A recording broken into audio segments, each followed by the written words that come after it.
कितनन के शेयर बा। ऐसा नहीं है सना, आई एम ओके। कई को से तोहर अफेयर बा, तोहरा में कितनन के शेयर बा। तब काहे मारे लाइन रोज हमसे मिल मिल। सबका के दिल बनी सीजनल दिल ला तोहके देता नहीं ओरिजिनल दिल। सबका के दिल बनी सीजनल दिल ला तोहके देता नहीं ओरिजिनल दिल। और दिलो दू प्रकार के होला का रे।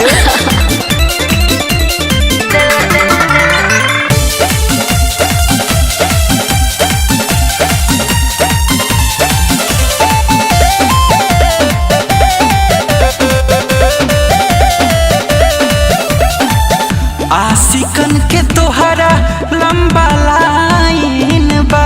ए सोना कगो कनेक्शन तोहर ज्वाइन बा।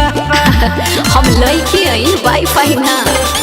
सुन भूल जा तू पहले के बतिया, हम बदल देले बहनी सब आदतिया बुझला। डाउट मन से होता ना आउट, उठला तीस दिल तीस। सबका के दिल बनी सीजनल दिल ला तोहके देता नहीं ओरिजिनल दिल। सबका के दिल बनी सीजनल दिल ला तोहके देता नहीं ओरिजिनल दिल। ओरिजिनल दिल, ओरिजिनल दिल।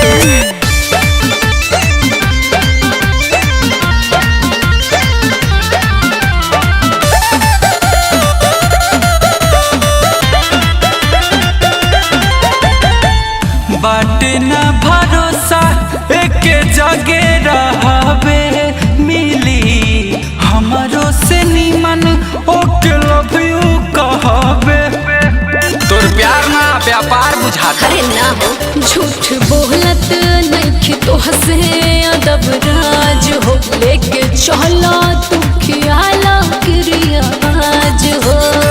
तोहरा खातिर गुंजन के मन में बना कोनो फील फील। सबका के दिल बनी सीजनल दिल ला तोहके देता नहीं ओरिजिनल दिल। सबका के दिल बनी सीजनल दिल ला तोहके देता नहीं ओरिजिनल दिल। भरोसा करा, भरोसी पाता दुनिया चलता।